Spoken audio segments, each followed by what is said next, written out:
చాలా ఏళ్ల క్రితం భూమి మీద ధర్మం వెలుగులా వెలిగిపోతున్న రోజులు అవి. అయోధ్యకు దగ్గర ఉన్న ఒక రాజ్యంలో సత్యవ్రతుడు అనే ఒక మహానుభావుడు రాజ్యాన్ని పాలించేవాడు. ఆయనకు అహంకారం లేదు, దయ ఉంది, భక్తి ఉంది. ఒకరోజు ఉదయం నది ఒడ్డున నిలబడి చల్లని నీటితో స్నానం చేసి దేవుడిని ప్రార్థించేందుకు అంజలిలో నీరు తీసుకున్నాడు. అంతలో ఆ నీటిలో ఒక చిన్న చేప కదిలింది. అది మాట్లాడింది, రాజా నన్ను రక్షించు, పెద్ద చేపలు నన్ను మింగేస్తాయి. ఆ మాటలు విన్న సత్యవ్రతుడి హృదయం కరిగిపోయింది. ఆ చిన్న చేపను తీసుకొని ఓ చిన్న పాత్రలో వేశాడు. కానీ ఆశ్చర్యం ఏమిటంటే ఆ చేప ఒక్క రోజులోనే పెద్దదయ్యింది. పాత్ర చిన్నదైంది, చేప పెద్దదైంది. పెద్ద పాత్రలో పెట్టాడు, అది కూడా సరిపోలేదు. చెరువులో వదిలాడు, అక్కడ ఆగలేదు.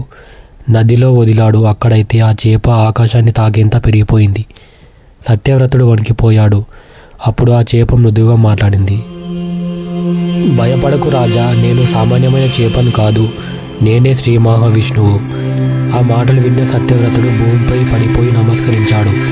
అప్పుడు విష్ణువు ఇలా అన్నాడు, 7 రోజుల్లో ఈ లోకాన్ని మహాప్రలయం ముంచేస్తుంది.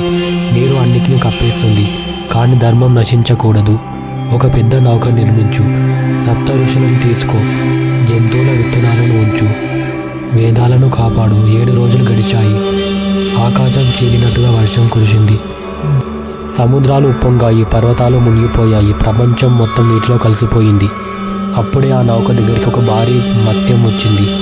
అది తన కొమ్మును ముందుకు చాచి, నౌకను నా కొమ్ముకు కట్టు అన్నది. సత్యవ్రతుడు నౌకను కట్టాడు. ఆ మత్స్య రూపంలో విష్ణువు ప్రళయ జలాల మీద నౌకను సురక్షితంగా నడిపాడు. అంతలో వేదాలను దొంగిలించిన హయగ్రీవుడు అనే రాక్షసుడు కనిపించాడు. మత్స్యావతారుడు ఉగ్రరూపం దాల్చాడు. ఒక్క క్షణంలో ఆ రాక్షసుని సంహరించాడు. వేదాలను రక్షించాడు. ప్రళయం ముగిసింది. నీరు తగ్గింది. భూమి మళ్ళీ వెలుగులోకి వచ్చింది. అప్పుడు విష్ణువు సత్యవ్రతుడిని చూసి ఇలా అన్నాడు, నీవే ఈ కొత్త సృష్టికి ఆది, నీవే మనువు అవుతావు. అలా సత్యవ్రతుడు వైవస్వత మనువుగా మారాడు. మానవ జాతికి కొత్త ప్రారంభమయ్యింది.